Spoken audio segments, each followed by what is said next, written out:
Entonces, empezamos.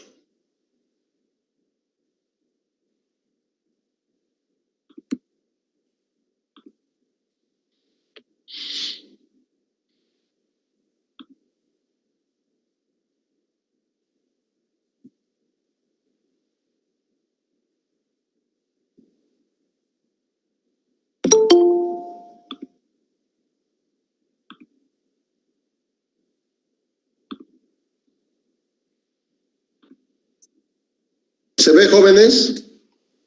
Sí, doctor. Sí, doctor. ¿Cómo están? Estabas recién almorzando unas galletas. Mucha pega en el hospital. Estamos con 7 COVID en terapia intensiva. He hecho una competencia de quién enferma más. Está grave. Muy grave. Bien, nos vamos a relajar y distraernos un poco con el trauma.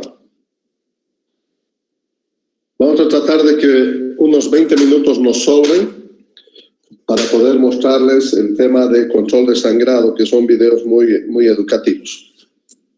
Bien.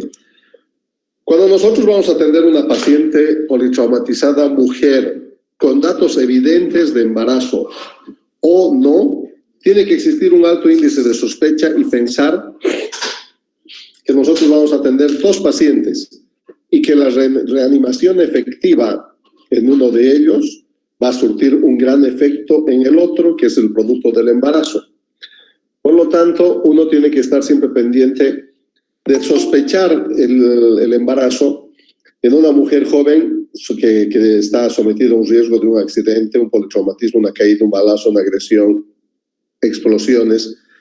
Y dentro de los exámenes de laboratorio que de rutina se pide, habitualmente son hemograma, glicemia, ura-creatinina, TPINR, grupo sanguíneo y RH, es determinación de alcohol y drogas en sangre y test de embarazo si es mujer joven en edad reproductiva. Si no es muy obvio el embarazo, hay que suponerlo, y si estamos frente a un embarazo del último trimestre o las últimas semanas con un útero grande, tienen que recordar que la paciente, al estar recostada en decúbito dorsal sobre una tabla espinal larga, dura, el útero va a comprimir la vena cava, ¿verdad? Y al comprimir la vena cava va a disminuir el retorno venoso y puede provocar graves trastornos hemodinámicos que van a repercutir en el producto del embarazo. Por lo tanto, la primera maniobra que se hace en este tipo de circunstancias es agarrar el abdomen, el útero de la paciente y trasladarlo, moverlo hacia el lado izquierdo para disminuir la compresión de la vena cava inferior. Si con esta maniobra no se puede y vuelve otra vez, entonces se eleva completamente con unas 2 colchonetas, dos ladrillitos, el lado derecho de la paciente con la tabla incluida, cosa de que el útero por declive se pueda lateralizar hacia el lado izquierdo. Aunque el embarazo causa alteraciones en la fisiología y muchas, y vamos a ver cuáles son muy importantes, respiratorias, hemodinámicas, en la parte funcional abdominal. En la respuesta a las lesiones y a la reanimación, la secuencia inicial de evaluación y manejo de las pacientes embarazadas continúan siendo las mismas, o sea, las prioridades no cambian. Vía aérea, B, respiración, C, circulación, D, examen neurológico, D, evaluación completa. Lo importante es que a todos estos pacientes que sufren trauma y están embarazados, tenemos que estar atentos a tratar de saber la etapa del embarazo en que lleva, la viabilidad del producto del embarazo, ¿verdad? Los cambios fisiológicos que ocurren durante el embarazo y el impacto en este momento del trauma asociado a esto, sabiendo de estos cambios fisiológicos. Al finalizar esta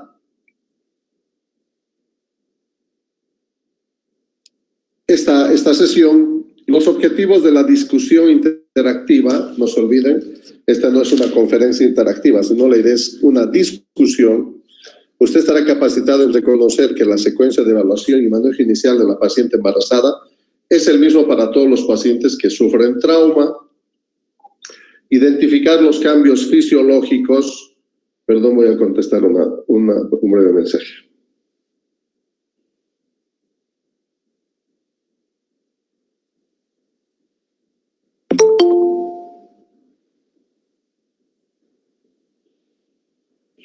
Listo. Determinar las prioridades de manejo respecto a la madre y el feto en un escenario de trauma. Identificar cuándo administrar terapia de inmunoglobulina, esto es importantísimo. Y normalmente las mujeres ya saben su grupo, su factor RH y su grupo.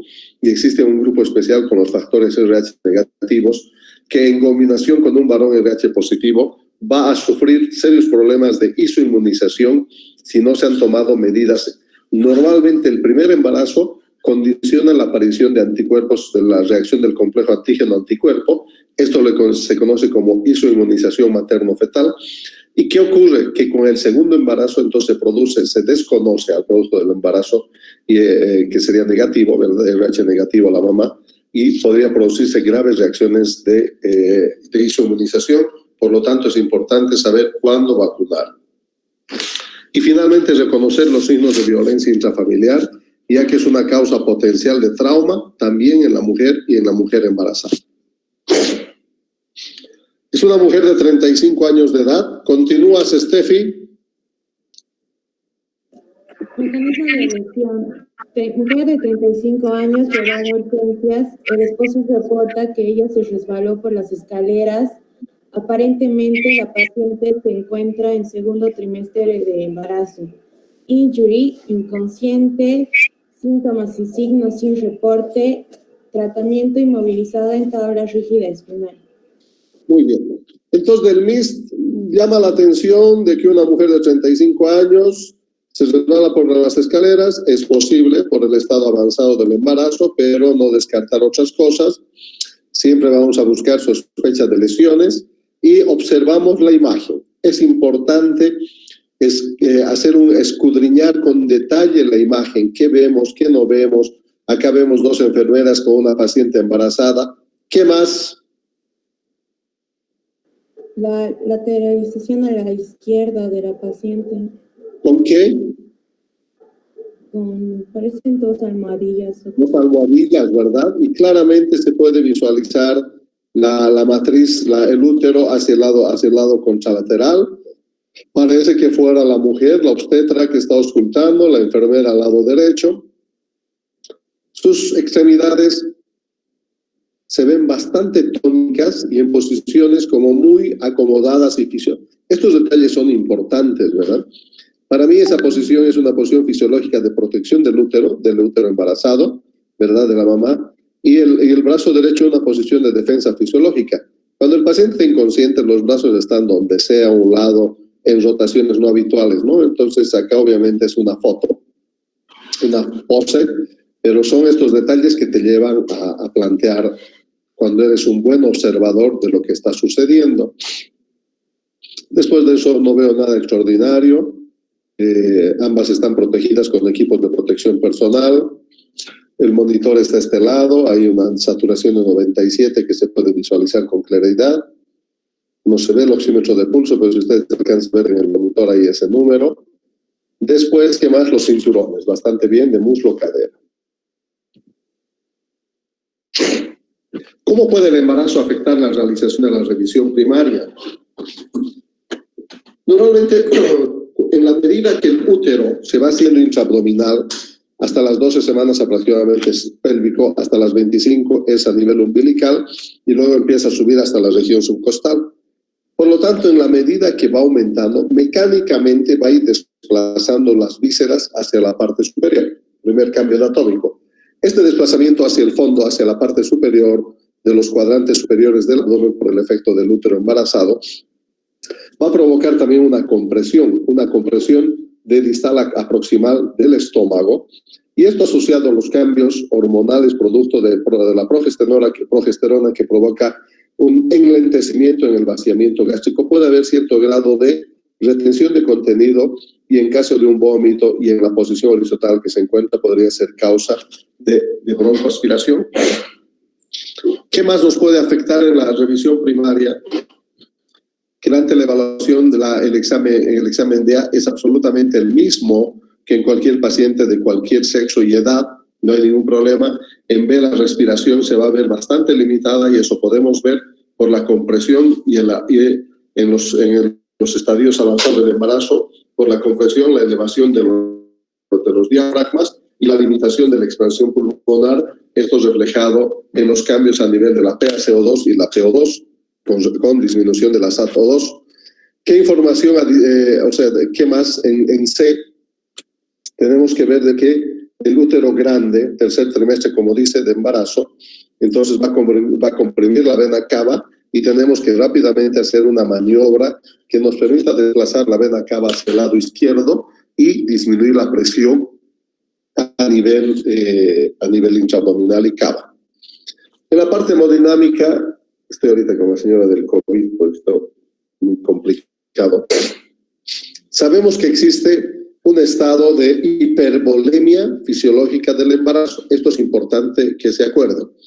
¿Esto qué significa? Que el continente es mucho más grande, con abundante contenido, y que el organismo se prepara para asumir las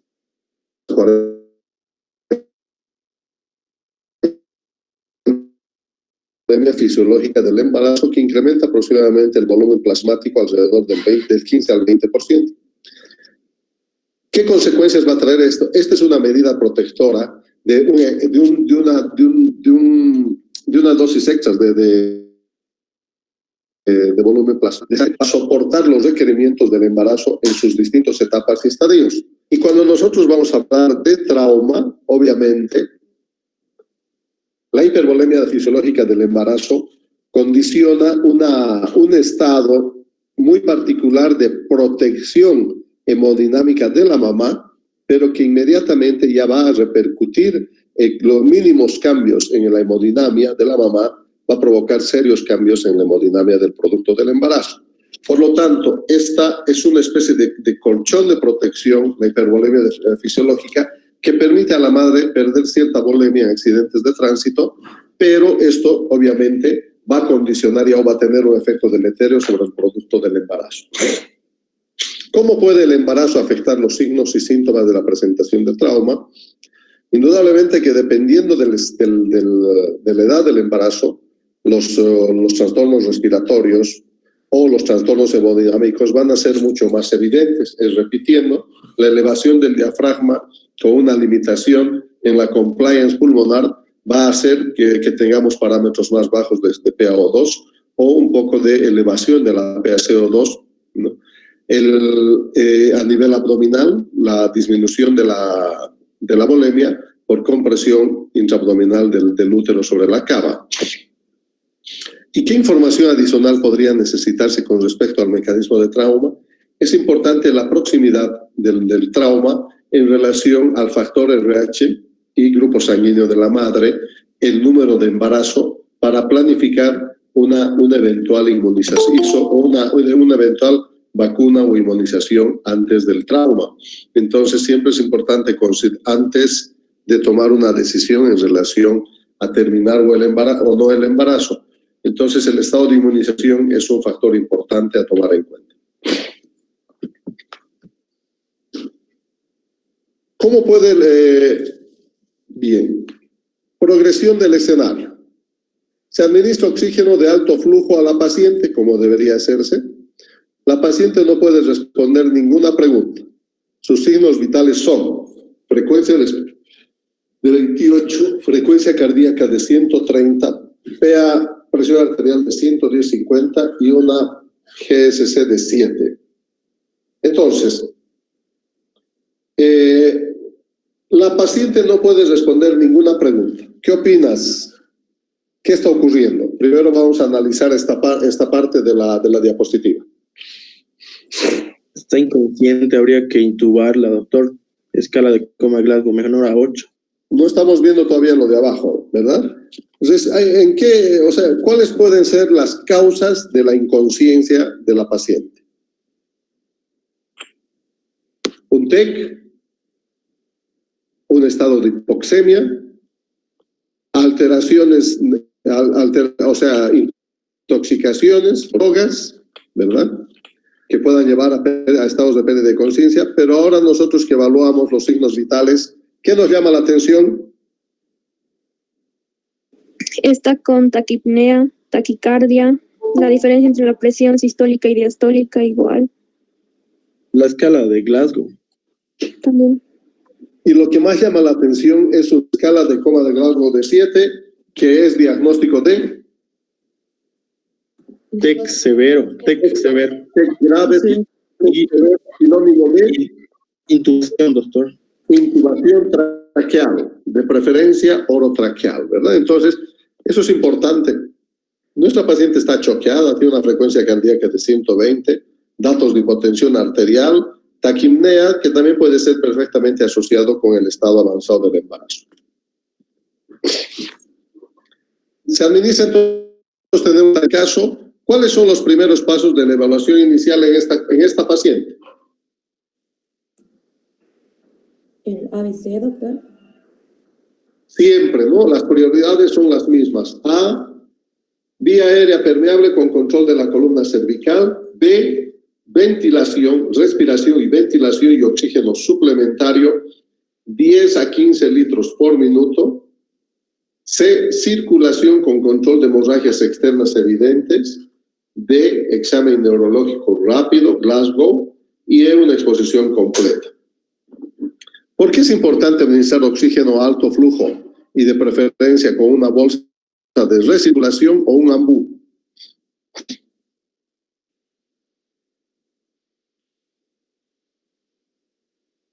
Reizaga. Las mujeres embarazadas tienen mayor necesidad de oxígeno, doctor. ¿Por qué será? Porque en trauma sabemos obviamente de que acá la necesidad es de dos personas, de dos seres vivos, la mamá y el hijo, y cuanto más tenga, ¿qué ocurre particularmente? ¿Cuál es el fenómeno más deleterio en los niños en el contexto de trauma, hemodinamia, oxigenoterapia? La hipoxia. La hipoxia, ¿verdad? Entonces nosotros tenemos que prevenir y tenemos que darles oxígeno a alto flujo, 10 a 15 litros por minuto, por máscara con bolsa de recirculación o ambú. ¿Qué exámenes de laboratorio y estudios radiológicos se deberán ordenar? Vamos. Un hemograma. Hemograma completo, doctor. ¿Qué más? Todo. Hemograma, Coagulograma. grupo sanguíneo y RH. Determinación de alcohol y drogas en sangre y test de embarazo si es mujer joven, ¿verdad? Entonces, y además, ¿qué otros estudios de laboratorio, de gabinete? La radiografía de tórax con protección pélvica se tiene que realizar. La radiografía de pelvis se tiene que realizar y la radiografía de columna cervical podemos diferirla hasta que la paciente entre en estabilidad.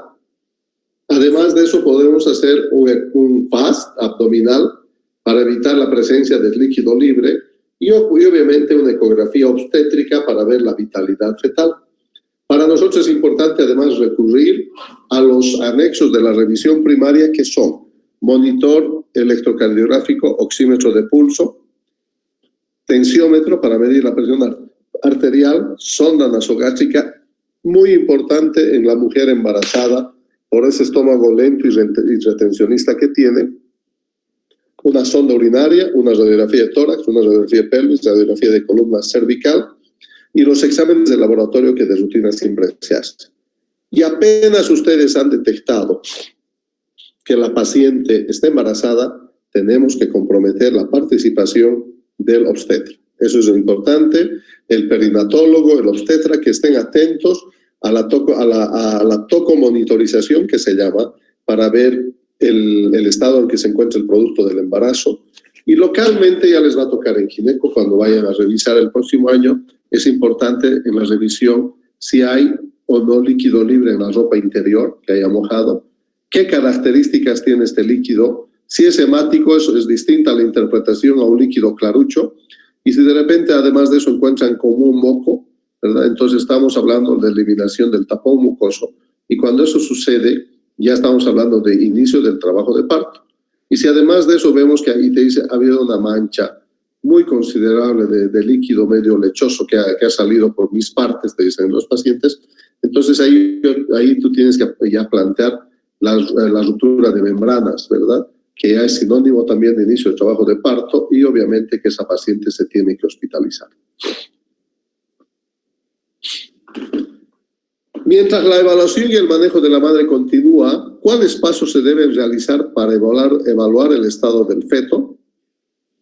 Ya hemos adelantado un poco. Es importante la tocomonitorización, la determinación de la altura uterina, la determinación de la vitalidad fetal y de la madurez fetal. Esto con ultrasonido, ¿verdad? Es importante los diámetros que nos dan de longitud, la medición de las extremidades, las dimensiones de la cabeza, todo esto que les va a llevar a una semana ya aproximada desde el punto de vista ecográfico comparado con la fecha de la última regla. Uno tiene que ir haciendo la comparación correspondiente, ¿no? Además de eso, nosotros tenemos que hacer una monitorización continua y definir por qué, cuáles son las situaciones que ameritan tomar una decisión en relación al producto del embarazo. ¿Qué detalles hemodinámicos les llamaría la atención para tomar una decisión, por decir, de interrumpir? Estamos con 33 semanas y tenemos que interrumpir el embarazo. ¿Qué condiciones pueden hacer que se lleve a cabo esto con una decisión tan rápida? Embolismo de desprendimiento de la placenta. Pero, ¿cómo voy a adivinar? Claro, la ecografía me va a decir hay un desplazamiento parcial periférico de la placenta no significativo, me va a hablar de líquido amniótico, pero algo más importante que me ayude a tomar la decisión. El embolismo de líquido amniótico que puede llevar a una coagulación intravascular diseminada. Sí, eso lo voy a ver más tarde seguramente. Otra cosa más importante, la fetocardia. Los datos de sufrimiento fetal son los cambios en más y en menos. La bradicardia es un signo deleterio muy, muy grave, que el niño está con graves problemas y probablemente hasta mortalidad. Y la taquicardia, ¿verdad? Inmediatamente dice la aparición de taquicardia, ya te habla de sufrimiento fetal y que tienes que tomar una decisión y determinar, de acuerdo a las características ecográficas, la fecha del último parto, la opinión, la fuga o no fuga del líquido cefalorraquídeo, el grupo sanguíneo, el RH, la histocompatibilidad, todo, y definir si ese paciente con 33 semanas vamos a poder madurar el pulmón o vamos a llevar directo a una cesárea con el riesgo de sacar un producto pretérmino, bajo de peso o algunos otros factores, y que además de eso podría tener una membrana hialina por inmadurez pulmonar que nos obliga a utilizar cierto tipo de medicamentos para acelerar la regresión de la membrana hialina. Entonces, todos estos factores nos permiten tomar una decisión y fundamentalmente la bradicardia, jóvenes, la bradicardia fetal es una manifestación tardía de una complicación seria.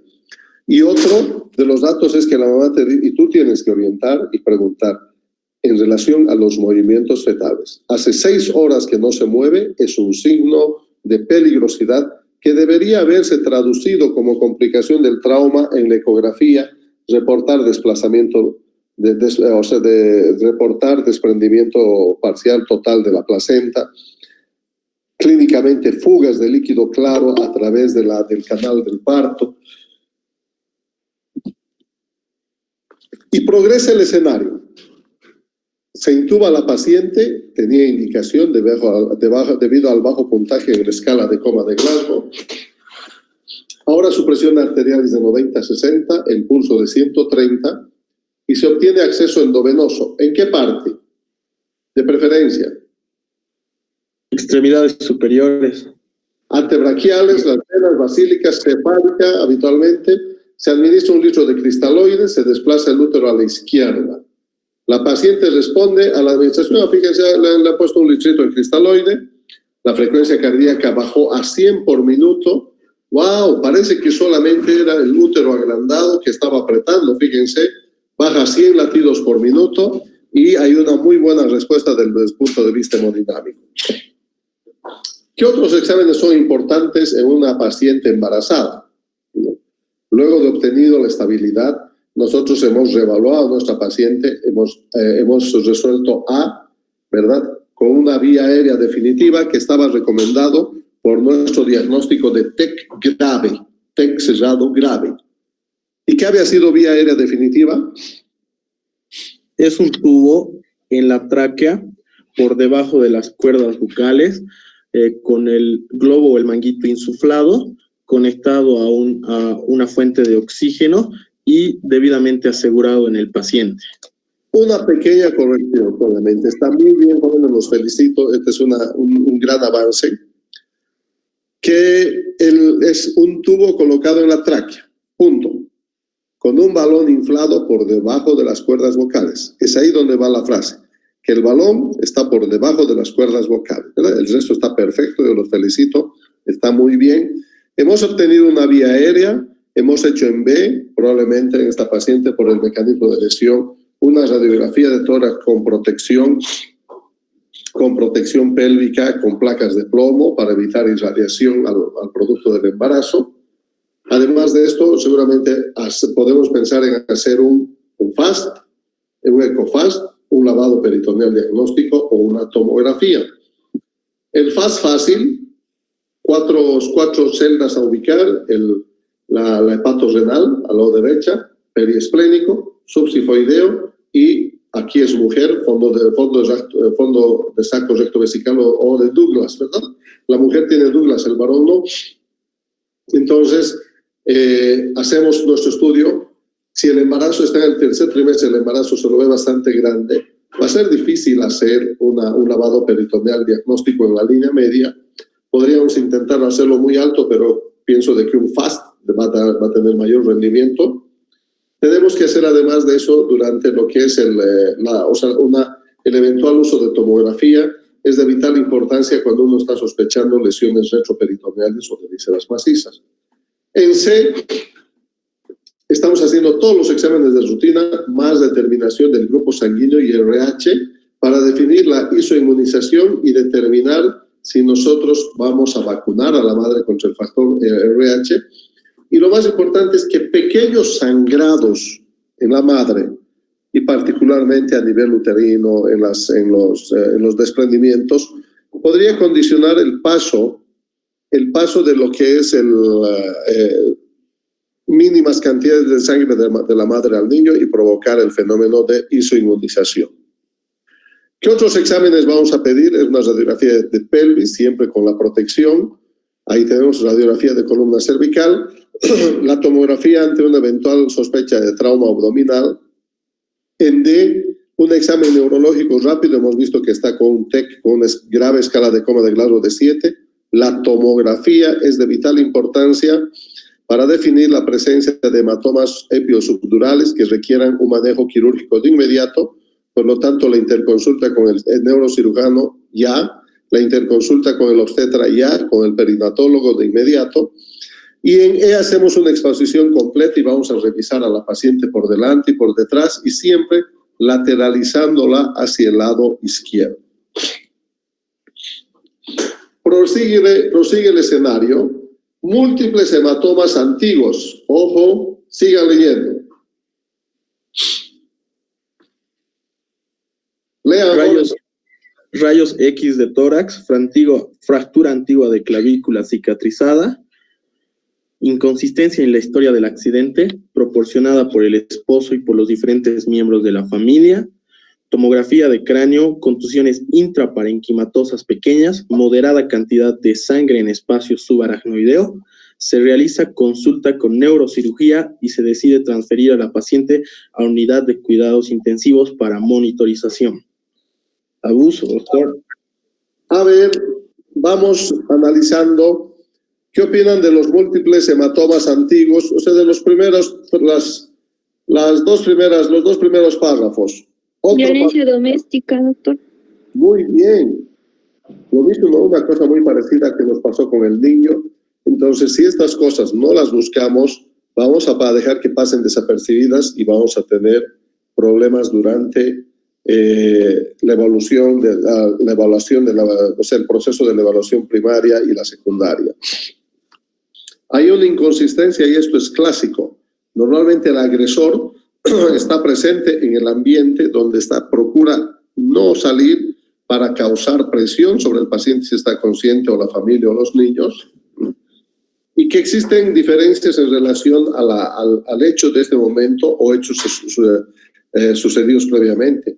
La tomografía de cráneo nos muestra múltiples contusiones intraparenquimatosas y obviamente la decisión está muy bien tomada. Es un TEC grave con una escala de coma de Glasgow de 7 que ya está manejada A, B, C y que este paciente va a requerir ser trasladado a una unidad donde exista neurocirujano, tomografía, donde exista quirófano y la posibilidad de una unidad de cuidado intensivo. ¿Qué aspectos de este caso son motivos de sospecha de violencia intrafamiliar? Vamos contestando. Los múltiples hematomas antiguos, las fracturas antiguas también, y la inconsistencia en la historia del accidente que el mismo esposo está proporcionando. Muy bien. Si usted sospecha violencia, ¿qué acciones debe tomar? ¿Qué hacemos? Dar parte a las Hay que dar parte a la ¿no? La tomografía de cráneo 24 horas después, en la primera había múltiples focos de contusión sin cambios. Se decide disminuir la sedación, la paciente despierta, es extubada, continúa en estado de confusión por 7 días, es esperable. La paciente se recupera después de 2 semanas, da a luz un niño a término completo por cesárea, se consulta al servicio social, el esposo es demandado por agresión. Si ustedes se dan cuenta, estamos hablando de un tiempo de aproximadamente de 7 a 10 días de internación, con un incremento, con un riesgo elevado de óbito por el traumatismo mismo, que puede dejar graves secuelas por el tiempo de evolución y el impacto a nivel cerebral. Es importante hacer la denuncia para evitar que a futuro no ocurra otros problemas con la paciente.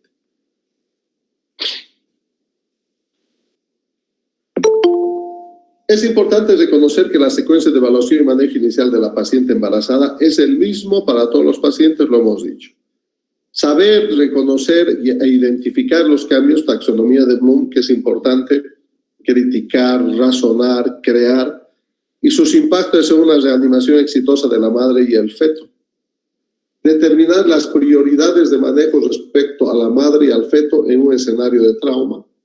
Y identificar cuándo administrar terapia de inmunoglobulina RH y conocer los signos de violencia intrafamiliar, que es una causa potencial de trauma en la mujer embarazada. ¿Quién ustedes se consideran nativos digitales?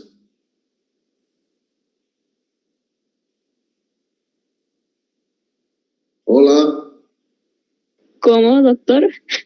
¿Ustedes se consideran nativos digitales? ¿Quiénes son los nativos digitales? No sé, doctor.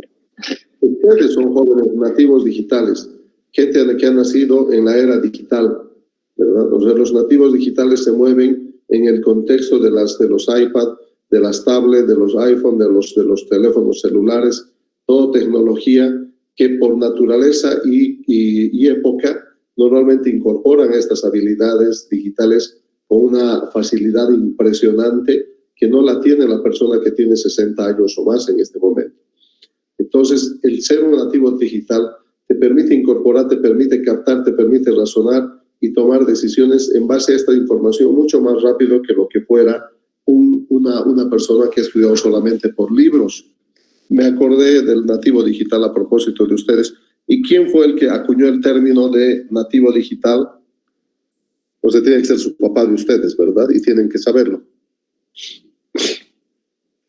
¿Se acuerdan? Tarea. El bienestar, los objetivos de cuidado de pacientes embarazadas son los mismos para todos los pacientes que sufren trauma.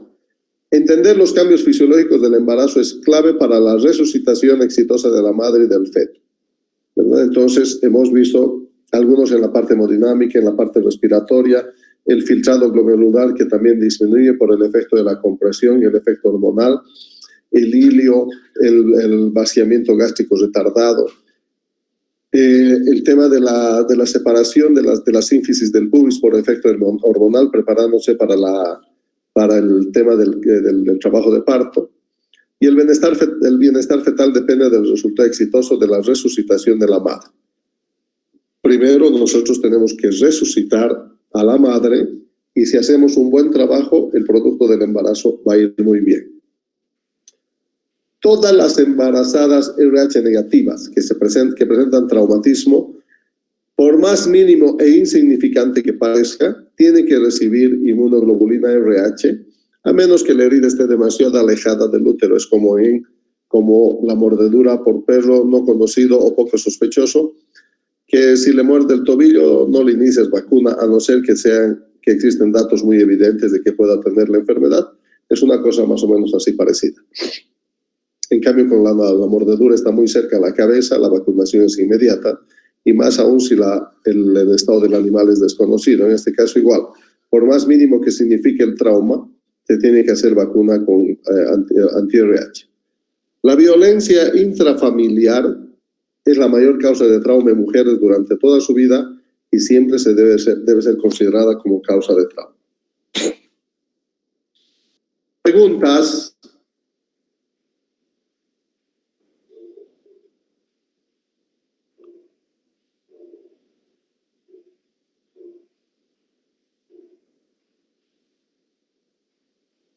No hay ¿Están ahí? ¿Jóvenes? Sí, doctor. Sí, doctor. Ya. ¿Preguntas? Exactamente.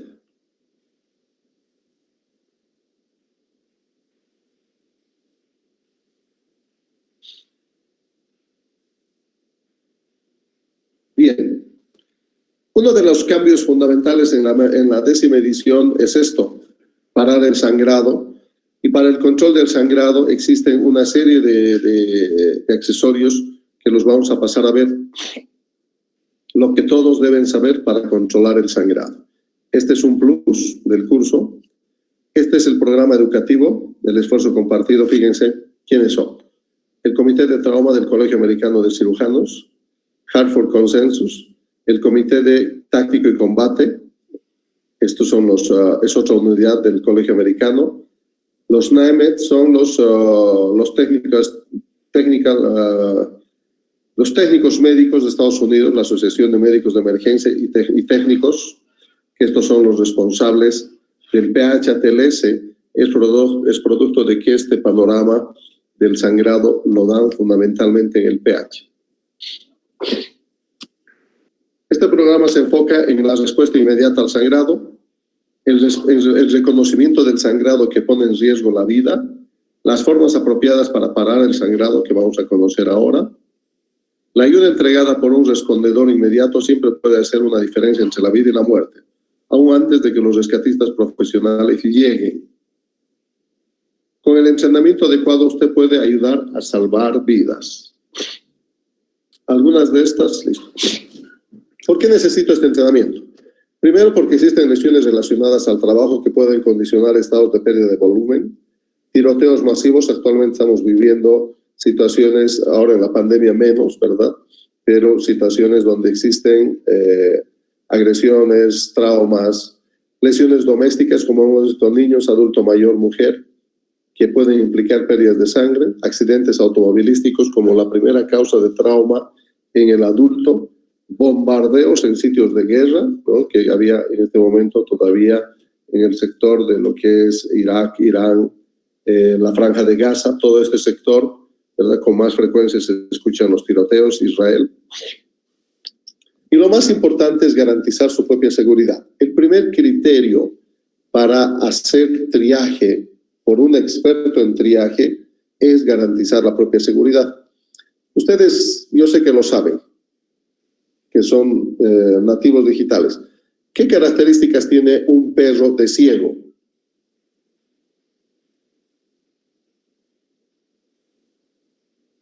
Jóvenes, ¿no saben?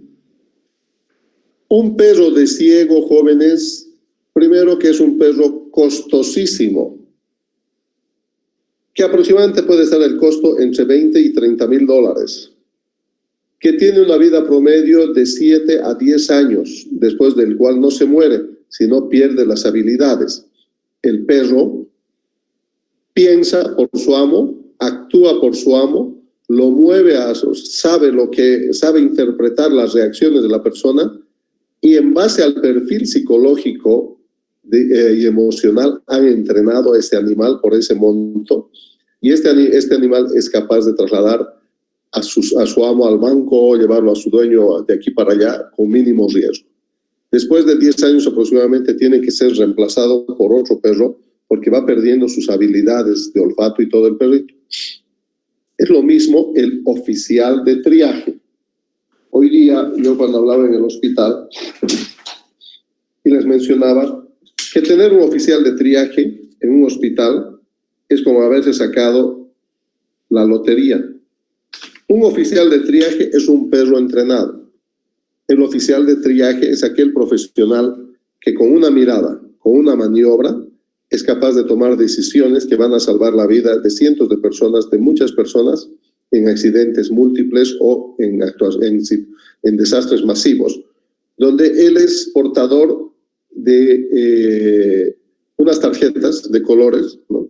Que este es del triaje START, Simple Triage and Treatment, que significa de que él con una maniobra y con un movimiento, ¿no?, es capaz de definir el estado de reanimación, recuperación o de deceso del paciente y colocarle una tarjeta roja, al otro paciente negra, está muerto, al otro amarillo, al otro verde, al otro rojo, y en base a eso, el resto del equipo de rescate va a proceder con la reanimación, porque le está diciendo, los rojos son primera prioridad. Le siguen los amarillos y luego los verdes y los negros al final, ¿verdad? Entonces, lo importante es que este oficial de triaje, primero, siempre, antes de que entre al escenario, le dicen el bombero habitualmente, escenario seguro, ¿verdad? Porque puede haber caída de torres de electricidad, donde vas a perder a un experto en triaje, puede haber explosión, riesgo todavía de fuego, entonces el escenario, que el edificio todavía está en ruinas y cayendo, entonces no es un lugar adecuado para que entre el oficial de triaje. Una vez que le han dado la vía libre en el triaje de START, entonces iniciamos con el ABC del sangrado. Alerta, es importante convocar ayuda. B, de bleeding, encontrar la herida que provoca el sangrado para tomar la decisión.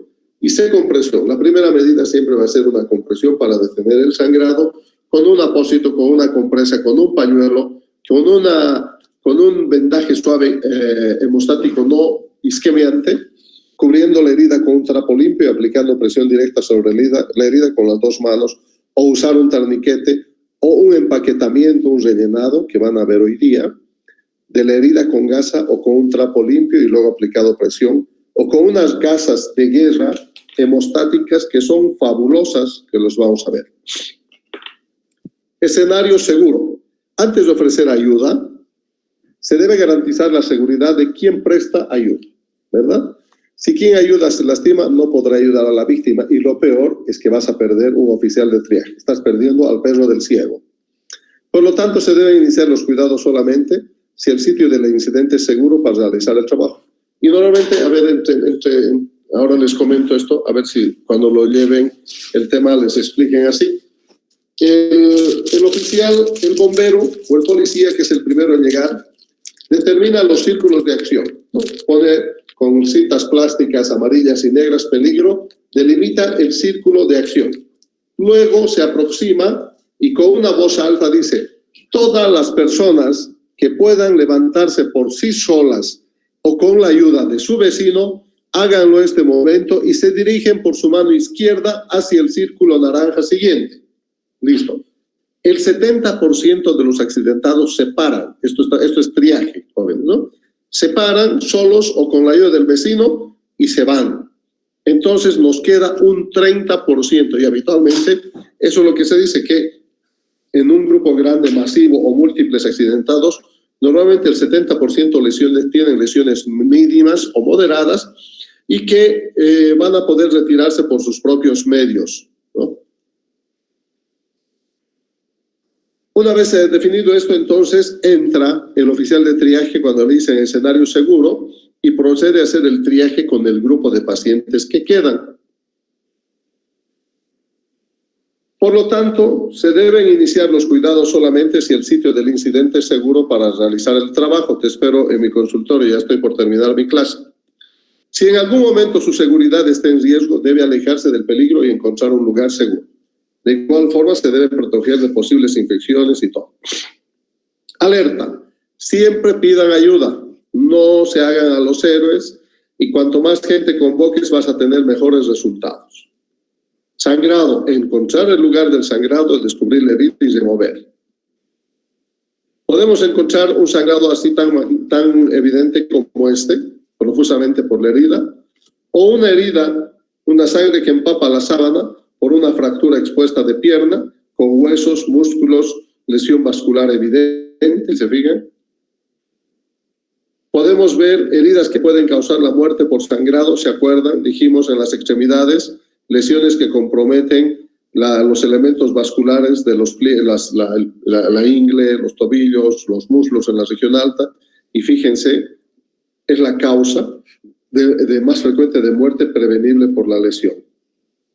El sangrado de estas heridas se puede controlar con compresión directa o con un torniquete muy suave. Las heridas pueden causar la muerte por sangrado, no se olviden, y son las causas de muerte habitualmente más prevenibles en las heridas en la unión de los pliegues del torso. Fíjense, ahí están las marcas, cuello, hombro e ingles. El sangrado se puede controlar con presión directa o empaquetamiento de la herida. Normalmente todos estos programas de manejo del sangrado, resucitación, laparotomía, toracotomía de resucitación, cirugía de control de daños, son producto de cambios que han sucedido durante la atención de gente, de soldados en la guerra. Las heridas que pueden causar la muerte por sangrado, fíjense, punzantes, arma de fuego, heridas por arma blanca, en estas regiones tóraco-abdominales, frontales posteriores o laterales, generalmente causan sangrado interno. Este sangrado no puede detenerse fuera de un hospital, pero sí la pared abdominal va a estar controlando. Compresión. Garantice primero su seguridad. No se olviden de utilizar doble guante, de preferencia el nitrilo, que es más duradero. Guantes, barbijo, bata, lentes, gorro, un mandil impermeable, buscar el sitio del sangrado y siempre acompañarse de un botiquín, un maletín de primeros auxilios que tenga la nueva tecnología, ¿verdad? Eso es lindo, ¿verdad? ¿Qué es lo que vamos a utilizar cuando tienes y cuando no lo tienes? Y cuando no lo tienes, solamente presión directa, usando las manos o los dedos. La mayor parte del tiempo para el sangrado externo, pero es importante pensar de que acá te están inhabilitando porque eres solo uno, entonces te quedas apretando. Lo que se puede hacer es el rellenado con gasas y rápidamente un vendaje compresivo. Presión directa. Utilice cualquier trapo o prenda limpia. Miren, el delantal del doctor del triaje va a cubrir la herida. Si la herida es grande y profunda, se puede pensar en rellenar la herida con esta prenda sin provocar dolor, con la intención de causar hemostasia. La presión directa, ¿no? Aplica presión continua con ambas manos sobre la herida sangrante. Si estás solo, estás perdiendo la posibilidad porque se supone que hasta aquí has hecho ABC y ojo, ¿no? Que necesitas reevaluar, comprimir tan fuerte como se pueda y mantenerla hasta que el relevo del equipo médico que tú has llamado en alerta, llega. Lo importante es detener el sangrado y si tienes un buen maletín, ¿dónde está la herida? ¿En el brazo o en la pierna? En el brazo hay un torniquete disponible inmediatamente, normalmente en este botiquín. Sí, y ustedes van a ver, apliquemos arriba del sitio de sangrado, apretarlo hasta que el sangrado se detenga. Puede ser un torniquete de estas características. Vamos a ver. El torniquete es un dispositivo que detiene el flujo de sangre. Si se lo aplica correctamente, el torniquete detendrá el flujo de sangre en la extremidad y su salida de la herida. La pérdida limitada de sangre evitará que el paciente entre en shock o que muera. Si yo tengo un torniquete y todavía sigue sangrando mi herida, no retiro el torniquete, coloco un segundo sobre la herida. Otro torniquete. Aplíquelo inmediatamente si ve un sangrado que pone en peligro, en riesgo la vida. en el brazo o en la pierna de la víctima. Se puede colocar el torniquete sobre la ropa si es necesario. 2 a 3 pulgadas arriba de la herida sangrante, no sobre la herida, pero no lo aplique directamente sobre las articulaciones de la rodilla o el codo, o no directamente sobre el bolsillo que contenga objetos voluminosos. Apriete el torniquete hasta que el sangrado se detenga. Y ahí está, joven, este es el plus. Estos son instrumentos de guerra que se los han adaptado para la vida civil. Tenemos los torniquetes de aplicación en combate, el CAT. Tenemos el de primera generación, que son los que estamos utilizando actualmente. Los de segunda generación con estos bastoncitos. Estos de acá, primera y segunda, es lo que tenemos en el ATLS. El torniquete militar para emergencias, el MT, ¿no? Que es, funciona con scratch y tracción. Todos estos son torniquetes tácticos soft. El torniquete CAT, este es el que tienen, fíjense acá, el vástago para ir apretando. Es el torniquete preferido por los militares porque es fácil de usar y se puede aplicar rápidamente. Muchos de los procedimientos que nosotros hacemos en el ATLS se originan en eventos de guerra. ¿Cómo se coloca un torniquete CAT? Fíjense, 2 a 3 centímetros por encima de la lesión, nunca sobre protuberancias, puede ser por encima de la tela o de la camisa. Una vez lograda la compresión máxima por la tracción del cinturón, como están viendo, entonces ya fijamos y empezamos a hacer, una vez jalado fuertemente, empezamos a adherir la banda que está alrededor de la extremidad hasta antes del broche por atrás, fíjense acá, ¿no? La bandita que está llegando hasta esta parte, hasta este sitio solamente. Una vez fijada la banda, entonces, que está colgando, fíjense, este tiene un objetivo. Empezamos a girar la varilla del molinete hasta que el sangrado se detenga. Esto va creando, primero has apretado por la tracción del cinturón. Segundo, has aproximado la cinta del cinturón próximo a la varilla del torniquete y detuviste el sangrado. Perfecto. Una vez que has detenido el sangrado, se asegura la varilla del molinete en su lugar con el broche. Este es un broche. Acá, fíjense, vamos a retroceder. Fíjense, aquí está el broche, ¿verdad? Medio cubierto por la varilla. La varilla ha girado lo necesario y ahora lo coloco en el canal de seguro. Una vez que está puesto ahí, todavía falta más cosas, se puede salir. Este cinturón va a venir por el lado contralateral a asegurar la varilla. Fíjense ahí. Y finalmente el cinturón superior va a caer por arriba para asegurar la varilla y la banda con la correa del molinete. Jale fuertemente y adhiera al gancho puesto del broche del molinete. Time. Y aquí te está diciendo a qué hora has instalado el torniquete. Importantísimo para el seguimiento o el traslado. Ten en cuenta la hora en la que se aplicó el torniquete. Si tiene un marcador a mano, escribirlo. Ahora el paciente está listo para ser trasladado. El uso de uno de los torniquetes recomendado constituye un procedimiento seguro. Fíjense, este es el CAT. Si el sangrado no se detiene con la aplicación de un torniquete, aunque este esté bien apretado, aplique un nuevo torniquete si hay uno disponible. Normalmente en el botiquín tienes 3 CAT. No se reportan amputaciones que han sido causadas por torniquete cuando esto solo ha aplicado por menos de 2 horas. Pero es mejor trasladar al paciente a un centro de trauma tan pronto como sea posible. Es mejor arriesgar un daño del brazo o de la pierna que dejar que la víctima se muera por sangrado. Y no se debe usar torniquete para entrenamiento. No es bueno, jóvenes, esto.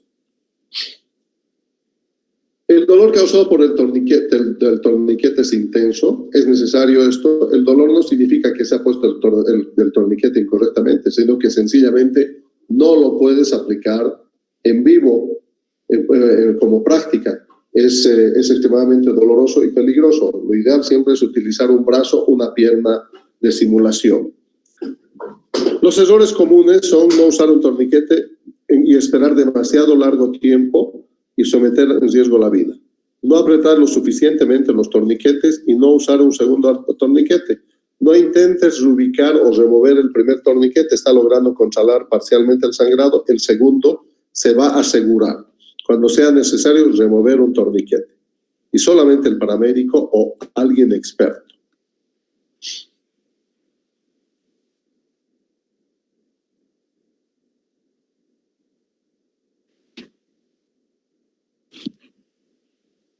¿Listo, jóvenes? Ahora, estas gasas, nos queda poco, estas gasas son gasas hemostáticas que sirven para rellenar las heridas profundas, que tú con la mano o una pinza, tú puedes introducir en la herida y rellenar hasta lograr controlar el sangrado. Se llaman apósitos para control de sangrado. Son apósitos hemostáticos con materiales que ayudan a que la sangre se coagule. Entre estos tenemos el QuickClot, tenemos la gasa de combate, el Celox Rapid, Cytoflex o el Cytogauss. El empaquetamiento de la herida, una vez descubierto e identificado, es posible remover el exceso de la sangre e inmediatamente ubicar la fuente de sangrado y realizar el empaquetamiento. Fíjense, uno agarra el rollo de gasa y empieza con 2 dedos a introducir hacia la herida el apósito hemostático o el rollo de gasa o el trapo limpio. Cubrir la herida con una gasa y empujar la gasa dentro de la herida. Y lo importante, jóvenes, es contar las gasas o el rollo que se ha utilizado.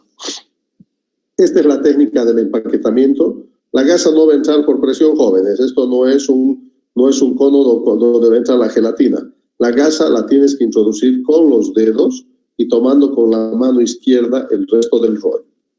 Rápidamente aplique y mantenga la presión directa sobre la herida, empaquetando hasta que el equipo médico de primera respuesta llegue.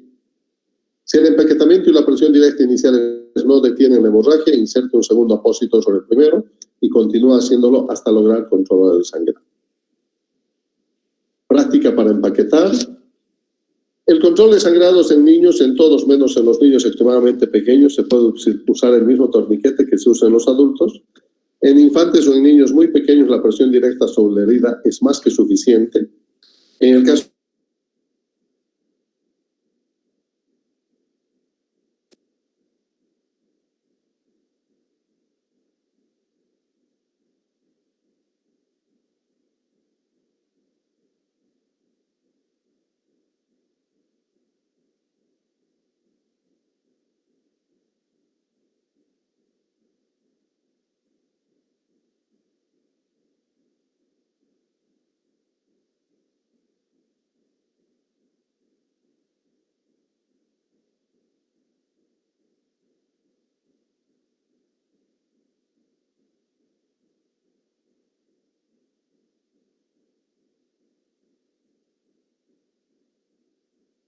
el chat está vacío. Espero que sea de provecho este módulo. Es un módulo, han visto, es muy dinámico, es muy actualizado. Han tenido la oportunidad. Primera vez que se dan charlas con 10ª edición en español en Cochabamba. Esas diapositivas, por favor, no las usen, no las muestren. La 9ª no hay problema, pero la 10ª me pueden causar problemas del Colegio Americano de Cirujanos. No las muestren, porfa, guárdenlos en reserva para ustedes.